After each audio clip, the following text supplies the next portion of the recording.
आज़ादी के लिए बेटा तो चाहिए। मम्मी जी 3 महीने हो गए, डॉक्टर के पास कब उठा है? महिमा ने दुखी स्वर में अपनी सासू माँ दमयंती जी से पूछा। महिमा 5 वर्ष प्यारी सी बेटी अग्नि की माँ थी। अग्नि के बाद उसने 2 बार गर्भ धारण किया, लेकिन सावित्री जी ने ऐसा कर दिया था कि अब अग्नि के बाद इस घर में एक और पोती नहीं आएगी। तब गलोरी ने भी अपने अंदर की माँ को मारने से पहले लिंग जांच की और बाद में कन्या भ्रूण को समाप्त करने की सहमति दे दी। फिर पति सुबोध ने भी अपनी मां का समर्थन करते हुए कहा कि महिमा, पापा मम्मी को दीदी की शादी करने में कितने पापड़ बेलने पड़े हैं, मैंने अपनी आंखों से देखा है। और फिर हमारी बहुत सी धार्मिक और सामाजिक शर्तियों के लिए बाध्यता है के लिए एक बेटा होना बहुत ज़रूरी है।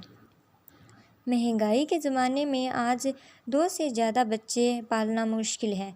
आजकल बेटा हो या बेटी, परवरिश में तो एक सा ही खर्च होता है।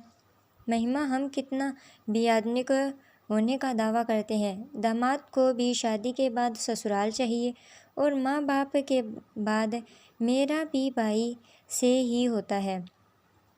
सावित्री जी ने सम्मान, मृत्यु के बाद अंतिम संस्कार पुत्र न करे तो मुक्ति कैसे मिलेगी? बेटा न हो तो माँ बाप की जायदाद में हिस्से की मांग के लिए कई रिश्ते आ जाते हैं। महिमा के ससुर जी ने योजना और अपने बेटे और पत्नी की बात का समर्थन किया। इतने सारे समझदार लोगों की समझदारी भरी बातों का विरोध करने के लिए महिमा के पास तर्क भी नहीं थे, और तर्कों से भी व्यापक विरोध करने के लिए जो शक्ति चाहिए थी, उसकी महिमा में नितांत अभाव ही था। तब ही तो पापा के सामने नौकरी करे और आगे पढ़ने की इच्छा जाहिर ही नहीं कर पाई थी। अपने कॉलेज के सहपाठी प्रमोद के प्रणय या निवेदन को चाहते हुए भी स्वीकार नहीं कर पाई थी।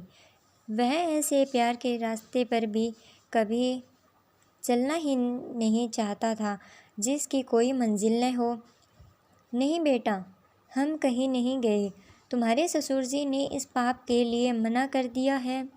दमयंती जी ने अपने पति की तरफ देखते हुए कहा। बहू, कोरोना के दौरान मैंने देखा कि बहुत से लोगों की मौत के बाद बेटे के हाथ का अंतिम संस्कार भी नहीं मिला।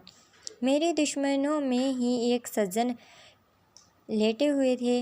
वह अपने पुराने पापों को रोज़ याद करते थे। उन्होंने अपने घर की अजन्मी बेटियों और पोतियों के जन्म से पूर्व ही उनकी हत्या कर दी गई थी।